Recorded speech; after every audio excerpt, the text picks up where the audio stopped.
سلف صالحین اور تہجد کی نماز. رسول اللہ صلی اللہ علیہ وسلم نے فرمایا سب سے بہترین نماز داؤد علیہ السلام کی نماز ہے. وہ نصف رات سوتے تھے، تہائی رات جاگتے تھے اور رات کا چھٹا حصہ سوتے تھے. یعنی پہلے کچھ دیر سو جاتے اور پھر درمیان میں جاگتے، پھر آخر میں پھر سو جاتے. تو اس طرح پھر ان کی تھکاوٹ بھی نہیں ہوتی. جو رات کے بالکل ارلی حصے کا سونا ہوتا ہے نا، وہ اگر انسان کو مل جائے تو وہ اتنا زبردست ہوتا ہے، گویا انسان ساری رات سو چکا، کئی گھنٹوں کی نیند کے برابر ہوتا ہے. اس میں تھکاوٹ جلد اترتی ہے بنسبت پچھلی رات سونے کے. صحابہ کا قیام. عائشہ رضی اللہ تعالیٰ عنہ سے روایت ہے، انہوں نے فرمایا نبی صلی اللہ علیہ وسلم نے ایک شخص کو مسجد میں قرآن پڑھتے سنا تو فرمایا اللہ اس پر رحم کرے، مجھے اس نے اس وقت فلاں فلاں آیت یاد دلا دی ہے جو میں فلاں فلاں سورت سے بھول گیا تھا.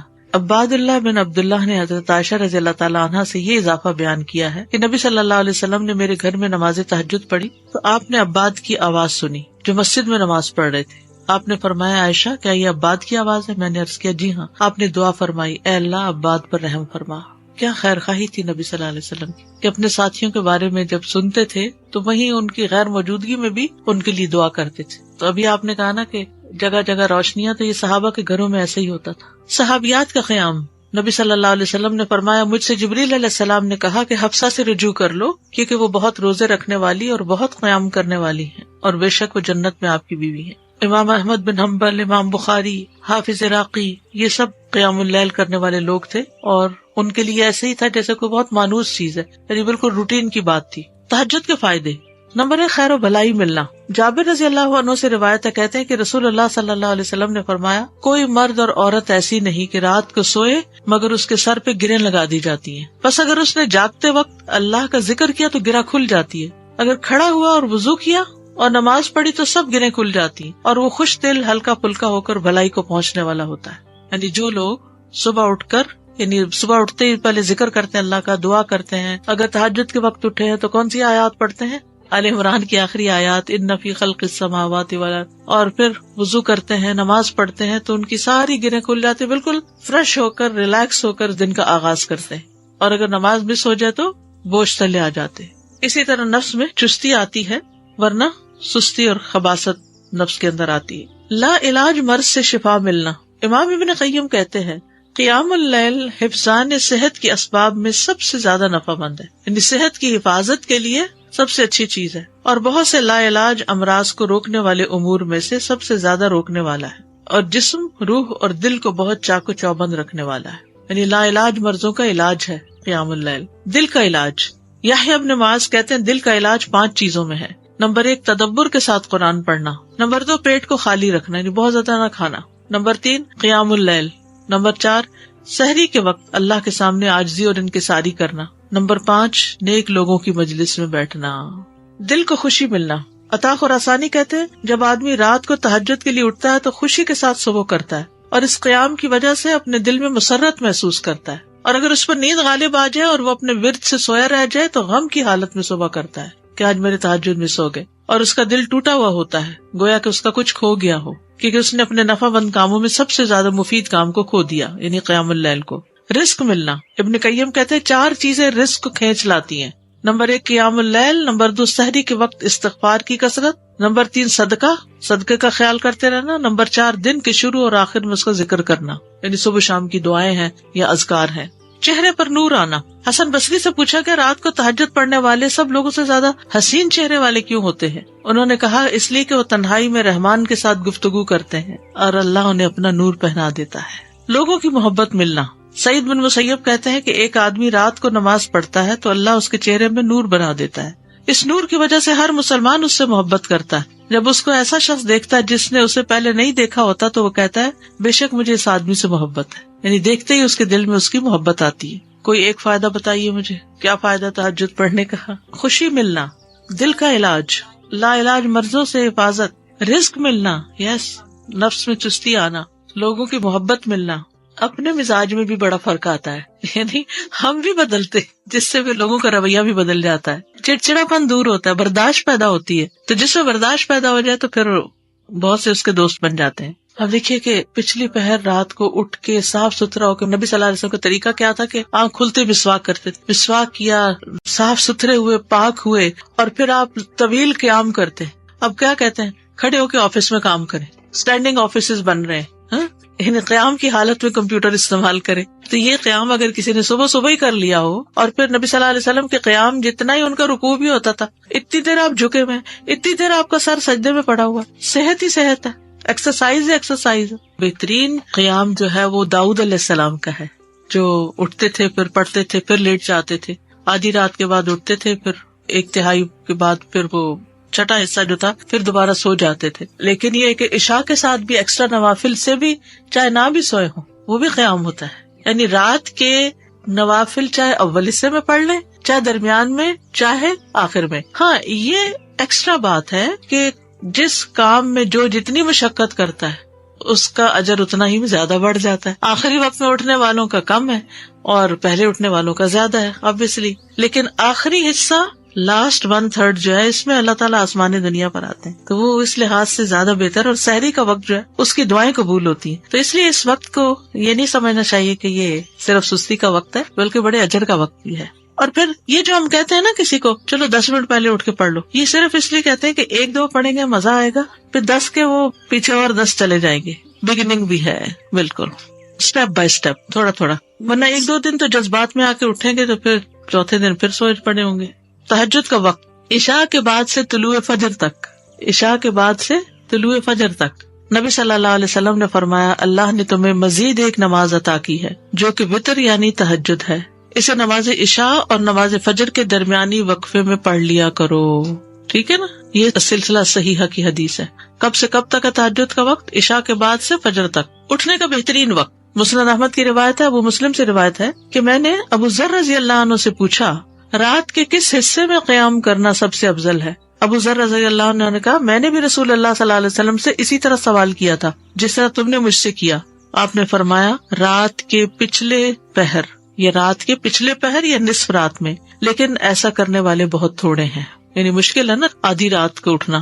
آپ مثلاً سوئے ہیں 10 بجے اور 12 بجے پھر اٹھ جائیں تو مشکل ہوگا. رات کے آخری حصے میں قیام کرنا. جابر رضی اللہ عنہ سے روایت ہے، انہوں نے کہا میں نے نبی صلی اللہ علیہ وسلم کو فرماتے ہوئے سنا تم میں سے جسے یہ خدشہ ہو کہ وہ رات کے آخر میں نہیں اٹھ سکے گا تو وہ وتر پڑھ لے پھر سو جائے، اور جسے رات کے قیام کا یقین ہو وہ رات کے آخر میں وتر پڑھے، کیونکہ رات کے آخری حصے میں قرات کے وقت حاضری دی جاتی ہے اور یہ بہتر ہے. ٹھیک ہے، تو رات کا آخری حصہ بھی اچھا ہے. آخری پہر دعاؤں کی قبولیت کا وقت بھی ہے. عمرو بن عبسہ سے مرفوعاً روایت ہے کہ رات کی نماز 2 رکعت ہے اور رات کے آخری حصے میں دعا سب سے زیادہ قبول ہوتی ہے. رات کے آخری حصے میں دعا سب سے زیادہ قبول ہوتی ہے. نبی صلی اللہ علیہ وسلم کے اٹھنے کا وقت. مسروق سے روایت انہوں نے کہا میں نے عائشہ رضی اللہ عنہا سے پوچھا کہ نبی صلی اللہ علیہ وسلم کو سب سے زیادہ کون سا عمل پسند تھا؟ انہوں نے فرمایا وہ عمل جو ہمیشہ ہوتا رہے. میں نے کہا آپ رات کو کب اٹھتے تھے؟ انہوں نے فرمایا جب مرغ کی آواز سنتے تو اٹھ جاتے. اب دیکھیے اس کو گھڑیاں نہیں تھی، لیکن اللہ نے نیچرلی یعنی کہ ایک وقت تہجد کا جو تھا اس میں مرغ اذان دیتا ہے تو وہ بھی ایک الارم کی طرح ہے. آپ کو پتا ہے کراچی کا تو کچھ نہ کچھ ہے، اس لیے کہ فرسٹ ٹائم کراچی میں میرے ساتھ یہ ایکسپیرینس ہوا کہ رات کے وقت کبھی بول رہے ہیں، رات کے وقت کبھی بول رہے تھے. یہ فرسٹ ٹائم میں نے دیکھا تو میں نے کہا یہ کیا ہوا ہے، یہ نہیں میں پریشان ہو گئی جب شروع میں گئی وہاں یہ کیا ہو رہا ہے. پھر مجھے سمجھ میں آیا کہ یہاں کراچی میں تو ساری رات ٹریفک چل رہی ہوتی ہے اور لوگ جاگ رہے ہوتے ہیں، کہ کراچی میں لوگ رات کو زیادہ جاگتے ہیں تو وہ پھر کبھی بھی جاگنے لگ گئے. کھانا ملتا ہے، بالکل کھانا بھی ملتا ہے. اب دیکھیں ریسٹورینٹس کے باہر وہ پرندے اڑ کے رات کے وقت آ کے بیٹھ کے جاتے ہیں، کیونکہ دن کو وہ سب بند پڑا ہوتا ہے بےچارے، ان کا رزق بھی رات کو کھلتا ہے. ان کا یعنی کہ وہ سارا سسٹم ڈسٹرب ہو چکا ہے، جیسے انسان ڈسٹرب ہو گئے نا تو پرندے بھی ڈسٹرب ہو گئے ہیں. حضرت عائشہ سے روایت فرماتی ہیں آپ صلی اللہ علیہ وسلم شروع رات میں سوتے اور آخر رات میں بیدار ہو کر تہجد کی نماز پڑھتے. نبی صلی اللہ علیہ وسلم کا نصف رات کو اٹھنا، آدھی رات کو، یہ وہ حضرت ابن عباس والی روایت ہے جس میں ابن عباس آپ صلی اللہ علیہ وسلم کے گھر میں آ کر رکے تھے اور پھر جب آدھی رات گزر گئی تو آپ بیدار ہو کر تہجد پڑھنے لگے. نبی صلی اللہ علیہ وسلم کا سحری سے قبل نماز سے فارغ ہونا. حضرت عائشہ کہتی ہیں کہ جب سحری کا وقت ہوتا تو میں نبی صلی اللہ علیہ وسلم کو اپنے پاس سویا ہوا ہی پاتی، یعنی آپ تہجد پڑھ کے دوبارہ سو جاتے تھے. حضرت عائشہ سے روایت بیان کرتی ہیں کہ بلا شبہ اللہ عز و جل رسول اللہ صلی اللہ علیہ وسلم کو رات میں جگا دیتے، چنانچہ صبح نہ ہو پاتی کہ آپ اپنے معمول کی عبادت سے فارغ ہو چکے ہوتے تھے. آپ دیکھیں نا نماز کیا ہے، دراصل کام میں بریک دیتی ہے آپ. ٹھیک ہے، دیکھیے ایسے لوگ بھی موجود ہیں کہ جو کام بھی کرتے ہیں اور اللہ ان کو توفیق دیتا تو یہ کچھ بھی کر لیتے، تھوڑا وقت نکال لیتے ہیں اللہ سبحانہ تعالیٰ کی توفیق سے ہی سارے نیکی کے کام ہوتے ہیں. اللہ ہم سب کو توفیق دے. اصل میں اس میں طبیعتیں مختلف ہے نا. کچھ لوگوں کی نیند پوری نہ ہوتا ہے بلڈ پریشر ہائی ہو جاتا ہے. کچھ لوگ ایسے ہیں کہ جن کو دن میں تھکا دینے والا کام ہوتا ہے تو ان کو رات کی نیند چاہیے ہی چاہیے ہوتی ہے جسم کی مرمت کے لیے. تو اس میں پھر ان کا اجر کسی اور چیز میں لکھا ہوتا ہے. ہو سکتا ہے وہ صدقہ خیرات بہت کرتے ہوں, ہو سکتا ہے وہ دوسروں کے کام بہت آتے ہوں. تو اللہ نے مختلف لوگوں کے حصے میں مختلف نیکیاں لکھی اور پھر دن کو جہاد اور سب کرتے تھے, بس قیلولہ کرتے تھے. وہاں جو تھی بڑی اہم بات وہ قیلولہ تھی, کیونکہ قیلولہ کرنے سے آپ دیکھیں گے کہ آپ کو ایک دوسرا دن مل جاتا ہے. اور جیسے حدیث میں بھی آتا ہے کہ رات کی عبادت کے لیے قیلولہ سے مدد لو. تہجد کے لیے بیدار ہونے کی سنتیں. آنکھ کھلنے پر دعا پڑھنا.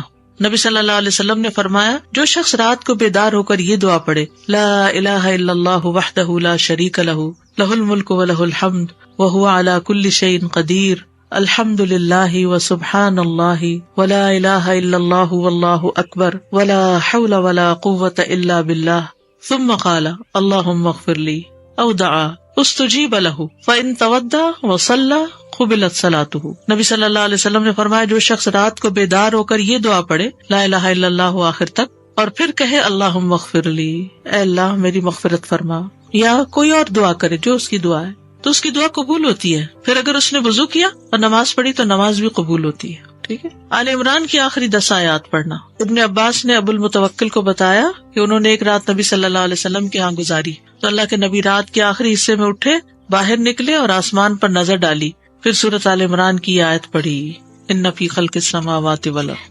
3 بار وقفے سے اٹھنا.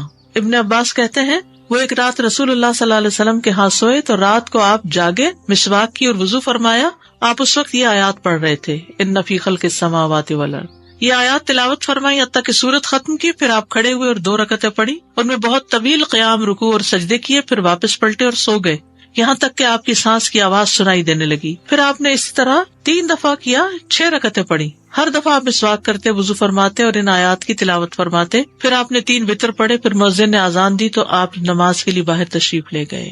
یعنی بار بار وضو کیا, بار بار مسواک کیا اور بار بار ان فی خلق پڑھا اور عبادت کی. بیدار ہوتے ہی مسواک کرنا. ابن عمر سے مرفوعاً مروی ہے کہ آپ صلی اللہ علیہ وسلم جب سوتے تو مسواک آپ کے پاس ہوتی, جب بیدار ہوتے تو مسواک سے ابتدا کرتے. اسی طرح جب آپ تہجد کے لیے کھڑے ہوتے تو اپنا منہ مسواک سے اچھی طرح صاف کرتے. 2 رکعتیں پڑھ کر سلام پھیرتے اور مسواک کرتے. سبحان اللہ, کس کثرت کے ساتھ منہ صاف کرتے. صحابہ کو بھی حکم دیا جاتا کہ رات کو اٹھے تو مسواک کریں. پھر درمیانہ وضو کرنا. ابن عباس سے روایت ہے, انہوں نے کہا, میں نے ایک رات اپنی خالہ میمونہ کے ہاں گزاری. نبی صلی اللہ علیہ وسلم رات کو اٹھے اور اپنی ضرورت کی جگہ آئے, پھر اپنا چہرہ اور دونوں ہاتھ دھوئے, پھر سو گئے اور پھر اٹھے اور مشکیزے کے پاس آئے, اس کا بندھن کھولا, پھر 2 وضو کے درمیان کا وضو کیا, یعنی ہلکا سا وضو, اور پانی زیادہ استعمال نہیں کیا اور اچھی طرح وضو کیا. پھر اٹھے اور نماز شروع کی. کم سے کم اور زیادہ سے زیادہ تعداد کتنی رکعتیں پڑھنی چاہیے؟ ٹھیک ہے, یہ بھی بڑا اہم سوال ہے. اکثر لوگ پوچھتے ہیں تہجد کتنی رکعتیں, تو یہ ظہر اثر وغیرہ کی طرح مقرر رکعتیں نہیں ہیں, اس میں وسعت ہے. ٹھیک ہے, کم سے کم اور زیادہ سے زیادہ تعداد. ابن عثیمین کہتے ہیں نبی صلی اللہ علیہ وسلم سے رات کی نماز کے متعلق سوال کیا گیا تو آپ نے فرمایا رات کی نماز 2 رکعت ہے, مثنا مثنا, اور آپ نے اس کو کسی تعداد کے ساتھ متعین نہیں کیا. آپ نے یہ نہیں فرمایا 4 ہے, 6 ہے, 8 ہے, 10 ہے, نہیں, کیا فرمایا 2 ہے. تو جب نبی صلی اللہ علیہ وسلم نے اس کے لیے کسی گنتی کو متعین کیے بغیر کیفیت کو واضح کر دیا تو اس سے معلوم ہوا کہ نماز کا معاملہ اس بارے میں وسعت رکھتا ہے, یعنی اس میں کافی گنجائش ہے. انسان 100 رکعتیں بھی پڑھ سکتا ہے اور 1 رکعت کے ساتھ اس کو وتر بنا سکتا ہے. تو اصل بات یہ کہ انسان جتنی طاقت پاتا ہے اتنی رکعتیں ادا کر لے. ٹھیک ہے. ابن باز رات کی نماز کی تعداد کے متعلق کہتے ہیں کہ یہ بات ہر انسان کی طاقت کی طرف لوٹتی ہے, اور نبی صلی اللہ علیہ وسلم 11 رکعت ادا کرتے اور 2 رکعت پر سلام پھیرتے. آپ علیہ الصلوۃ والسلام اپنی قرات, اپنے رکوع اور اپنے سجدوں کو لمبا کرتے تھے, اور قیام اللیل کو 2 ہلکی پھلکی رکعتوں کے ساتھ شروع کرتے تھے. سب سے بہتر یہی ہے, اور اگر وہ 3, 5 یا اس سے بھی زیادہ پڑھتا تو کوئی حرج نہیں, ہر ایک اپنی طاقت کے مطابق ادا کرے گا, اس میں کوئی حد نہیں. لیکن سب سے افضل صورت 11 رکعت نماز پڑھنا ہے, 8 تہجد اور 3 وتر. نبی صلی اللہ علیہ وسلم کا رمضان اور غیر رمضان میں 11 رکعت سے زیادہ نہ پڑھنا. ابو سلمہ بن عبد الرحمن سے روایت ہے, انہوں نے عائشہ رضی اللہ تعالیٰ عنہا سے پوچھا, اور یہ صحیح مسلم کی روایت ہے, کہ رمضان میں رسول اللہ صلی اللہ علیہ وسلم کی نماز کیسے ہوتی تھی. انہوں نے جواب دیا, رسول اللہ صلی اللہ علیہ وسلم رمضان اور اس کے علاوہ دوسرے مہینوں میں فجر سے پہلے 11 رکعتوں سے زیادہ نہیں پڑھتے تھے, شیخ البانی کہتے ہیں کہ صحیح نص کے ذریعے رسول اللہ صلی اللہ علیہ وسلم کے فعل سے قیام اللیل کی رکعات کی تعداد 11 ثابت ہے، اور جب ہم اس میں غور کرتے ہیں تو ہمارے لیے انتہائی واضح طور پہ ظاہر ہو جاتا ہے کہ آپ اپنی پوری زندگی اس گنتی پر قائم رہے، خواہ رمضان ہو یا اس کے علاوہ آپ اس سے زیادہ نہیں پڑھتے تھے۔ جہاں 13 کی بات آتی ہے نا تو وہ 2 سنت فجر کی بھی شامل کر لیتے ہیں۔ حضرت عائشہ سے روایت ہے نبی صلی اللہ علیہ وسلم رات کو 11 رکعتیں پڑھتے، 8 رکعتیں تہجد اور 3 وتر، کبھی 9 رکعتیں بھی پڑھی ہیں آپ نے، ٹھیک ہے، کبھی 7 رکعتیں بھی ادا کی ہیں آپ نے، اور 7 سے کم نہیں پڑھی، یعنی 6 پڑھ کے 1 وتر کیا ہے، 7 سے کم نہیں پڑھی اور 13 سے زیادہ نہیں پڑھی۔ رکعات کی ادائیگی کا طریقہ کیا ہے؟ 2 کر کے پڑھنا۔ حضرت عبداللہ بن عمر سے روایت، انہوں نے کہا ایک آدمی نے پوچھا کہ اے اللہ کے رسول رات کی نماز کیسے ادا کی جائے؟ آپ نے فرمایا رات کی نماز 2 رکعتیں ہیں، جب صبح ہونے کا اندیشہ ہو تو 1 وتر پڑھ لو۔ جب آپ تہجد پڑھتے تو ہر 2 رکعتوں کے بعد سلام پھیرتے اور 2 ہلکی رکعتوں سے آغاز کرتے۔ زید بن خالد جوہنی سے روایت ہے، انہوں نے کہا میں آج رسول اللہ صلی اللہ علیہ وسلم کی نماز کا مشاہدہ کروں گا، یعنی رات کی نماز کا۔ میں نے دیکھا کہ آپ نے 2 ہلکی رکعتیں پڑھی، پھر 2 انتہائی لمبی، بہت ہی زیادہ لمبی رکعتیں ادا کی، پھر 2 رکعتیں پڑھی جو ان 2 لمبی رکعتوں سے ہلکی تھی، پھر 2 پڑھی جو پہلے والوں سے کم تھی، پھر 2 پڑھی جو اپنے پہلی والی رکعتوں سے کم تھی، پھر 2 رکعتیں پڑھی جو اپنی پہلی والی رکعتوں سے کم، پھر وتر ادا کیا۔ یعنی سب سے پہلے 2 ہلکی، پھر 2 خوب لمبی، پھر 2 اس سے کچھ کم، پھر اس سے کم، پھر اس سے کم، پھر اس سے کم، اس طرح۔ لیکن آپ کی یہ جو رکعتیں تھی بہت خوبصورت اور بہت طویل ہوتی تھی۔ حضرت عائشہ کہتی ہیں ان کی خوبصورتی اور ان کی طوالت کے بارے میں مت پوچھو، پھر 4 رکعتیں پڑھتے، ان کے حسن، ان کی طوالت کے بارے میں نہ پوچھو، پھر 3 رکعتیں پڑھتے، یعنی 4 کے بعد تھوڑا سا بیچ میں وقفہ، پھر لمبے سجدے کرتے تھے۔ حضرت عائشہ کہتی ہیں کہ رسول اللہ صلی اللہ علیہ وسلم رات کو 11 رکعات پڑھتے تھے، یہ آپ کی رات کی نماز تھی، اس میں آپ اتنا طویل سجدہ کرتے کہ اپنا سر اٹھانے سے پہلے تم میں سے کوئی 50 آیتیں پڑھ لے۔ تہجد میں قرات، لمبی قرات کی فضیلت صحیح مسلم میں ہے، جابر رضی اللہ عنہ سے روایت ہے، انہوں نے کہا کہ رسول اللہ صلی اللہ علیہ وسلم نے فرمایا فضیلت والی نماز وہ ہے جس میں قیام لمبا ہو، یعنی دیر تک کھڑے رہیں، 10 آیات کی تلاوت کا اجر۔ رسول اللہ صلی اللہ علیہ وسلم نے فرمایا جس شخص نے 10 آیتوں سے قیام کیا وہ غافلوں میں سے نہیں لکھا جاتا۔ 100 آیات کی تلاوت کا اجر۔ رسول اللہ صلی اللہ علیہ وسلم نے فرمایا جس نے 100 آیات کے ساتھ قیام کیا وہ فرما برداروں میں سے لکھا جاتا ہے۔ رسول اللہ صلی اللہ علیہ وسلم نے فرمایا جس نے رات کی نماز میں 100 آیات کی قرات کی اسے غافلین میں نہیں لکھا جاتا اور اسے فرما برداروں میں لکھ لیا جاتا ہے۔ 1000 آیات کی تلاوت کا بے انتہا اجر۔ رسول اللہ صلی اللہ علیہ وسلم نے فرمایا جو 1000 آیات سے قیام کرے وہ بے انتہا ثواب جمع کرنے والوں میں لکھا جاتا ہے۔ مقنطرین کا لفظ آتا ہے۔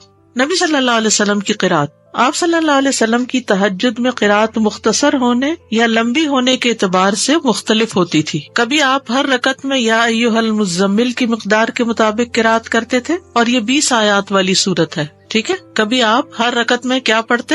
یا ایھا المزمل 20 آیات والی، کبھی 50 آیات کے برابر قرات کرتے تھے، اور کبھی کبھی سورۃ البقرہ اور آل عمران اور النساء بھی۔ تو اس سے ہی پتہ چلتا ہے کہ اس میں کوئی لگا بندہ قاعدہ نہیں کہ اتنی ضرور قرات کی جائے، حسب حالت کم یا زیادہ کی جا سکتی ہے، لیکن obviously جتنی کریں گے پھر اس کا اجر اتنا ہی مختلف ہو جائے گا۔ نبی صلی اللہ علیہ وسلم کا قیام لمبا ہوتا تھا۔ عبداللہ بن مسعود سے روایت ہے، وہ کہتے ہیں میں نے ایک رات نبی صلی اللہ علیہ وسلم کے ہمراہ تہجد پڑھی تو آپ کافی دیر کھڑے رہے، حتیٰ کہ میں نے ایک برے کام کا ارادہ کیا۔ ہم نے کہا آپ کا کیا ارادہ تھا؟ انہوں نے فرمایا میں نے یہ ارادہ کیا کہ میں نبی صلی اللہ علیہ وسلم کو قیام میں چھوڑ کر خود بیٹھ جاؤں، تھک گئے ہوں گے۔ ایک ہی آیت کی مسلسل تکرار۔ حضرت عائشہ سے مروی ہے، انہوں نے کہا کہ نبی صلی اللہ علیہ وسلم نے ایک رات قرآن کی ایک ہی آیت سے قیام کیا، یعنی ایک آیت بار بار پڑھتے رہے، اور وہ کیا آیت تھی؟ ان تعذبہم فانہم عبادک وان تغفر لہم فانک انت العزیز الحکیم۔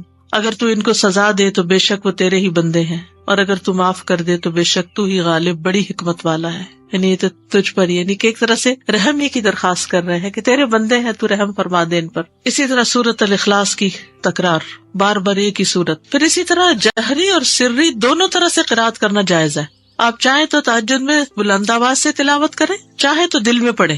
غزیف بن الحارث سے روایت ہے کہ میں نے عائشہ رضی اللہ تعالی عنہا سے کہا کیا آپ نے دیکھا کہ رسول اللہ صلی اللہ علیہ وسلم قرآن اونچی آواز سے پڑھتے تھے یا خاموشی سے؟ فرمایا کبھی اونچی آواز سے پڑھتے، کبھی دھیمی آواز سے۔ میں نے کہا اللہ اکبر، تمام تعریف اللہ کے لیے جس نے اس معاملے میں وسعت رکھی۔ اب یہ اختلاف نہیں کیا ہے، وسعت ہے، ابو ہریرہ سے روایت ہے، وہ بیان کرتے ہیں کہ نبی صلی اللہ علیہ وسلم رات کو کبھی بلند آواز سے اور کبھی دھیمی آواز سے قرات کرتے۔ ابن عباس کہتے ہیں کہ نبی صلی اللہ علیہ وسلم کی قرات اس قدر بلند ہوتی کہ صحن میں بیٹھا آدمی سن سکتا تھا جب آپ گھر میں یعنی کمرے میں ہوتے تھے۔ حضرت عائشہ سے مروی ہے کہ ایک شخص رات کو اٹھا اور قرات کرنے لگا، اس نے اپنی آواز بلند رکھی۔ جب صبح ہوئی تو رسول اللہ صلی اللہ علیہ وسلم نے فرمایا اللہ فلاں پہ رحم فرمائے، اس نے رات مجھے کتنی ہی آیتیں یاد دلا دی جو میں بھول چکا تھا۔ تو بعض اوقات اونچی قرات سے دوسرے لوگوں کو فائدہ ہو جاتا ہے جو آس پاس ہوتے ہیں۔ درمیانی آواز میں قرات۔ ایک رات نبی صلی اللہ علیہ وسلم نکلے اور ابو بکر رضی اللہ عنہ کے پاس سے گزرے، وہ نماز پڑھ رہے تھے اور ان کی آواز دھیمی تھی۔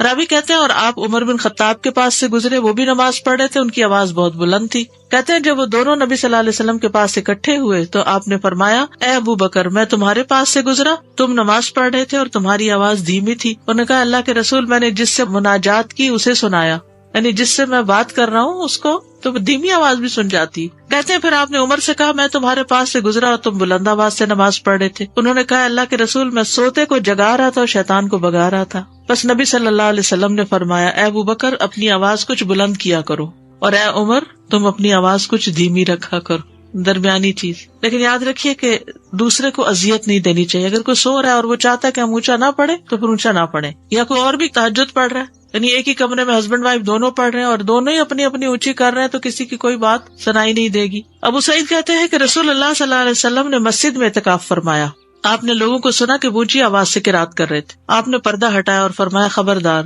بے شک تم سب کے سب اپنے رب سے مناجات کر رہے ہو، مگر تم میں سے کوئی دوسرے کو ہرگز ایذا نہ دے، کوئی کسی کو تکلیف نہ پہنچائے، اور قرات میں اپنی آواز دوسرے پر بلند نہ کرے، یا فرمایا نماز میں، یعنی دو لوگ پڑھ رہے تو کوئی ایک دوسرے سے اونچا کرنے کی کوشش نہ کرے، اپنی اپنی نماز پڑھی جائے۔ ٹھیک ہے، اس میں وسعت ہے، اونچی آواز سے پڑھ سکتے ہیں اور نیچے سے، لیکن پسندیدہ کیا ہے درمیانی آواز سے پڑھنا۔ لیکن اگر کوئی اور ساتھ پڑھ رہا ہو، مثلا آپ نے دیکھا ہوگا کہ بعض اوقات آپ پڑھتے ہوئے بھول جاتے ہیں اگر بیچ میں کوئی اور کسی بھی چیز کی آواز آ رہی، تو اس صورت میں اگر دوسرے ہوں تو ان کی رعایت کرنی چاہیے۔ اس وسعت کا فائدہ یہ ہے نا، جیسے سجدے کی دعائیں یا رکوع کی یا اور اسی طرح کی، تو کبھی ایک پڑھ لے کبھی دوسری پڑھ لے، تو اس سے نماز کے اندر ایک خوبصورتی رہتی ہے، ایک توجہ رہتی ہے، تھوڑے بہت آگے پیچھے ہونے سے کوئی فرق نہیں پڑتا۔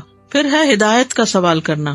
ابو سلمہ بن عبد الرحمن بن عوف سے روایت ہے، کہتے ہیں کہ میں نے ام المومنین عائشہ رضی اللہ تعالیٰ عنہا سے پوچھا کہ اللہ کے نبی جب رات میں نماز کے لیے کھڑے ہوتے تو کس دعا سے نماز کا آغاز فرماتے؟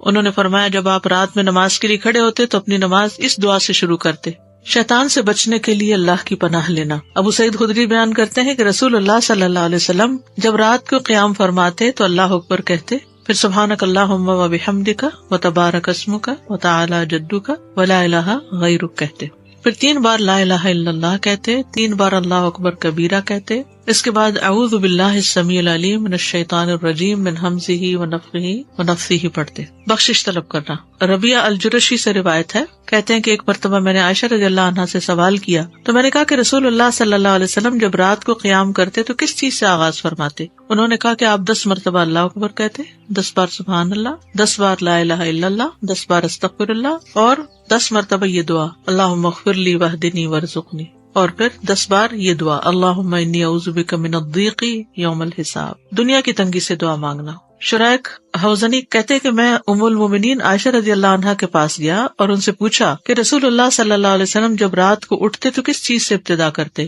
انہوں نے کہا تحقیق تو نے مجھ سے ایسا سوال کیا جس کے متعلق تجھ سے پہلے مجھے کسی نے نہیں پوچھا۔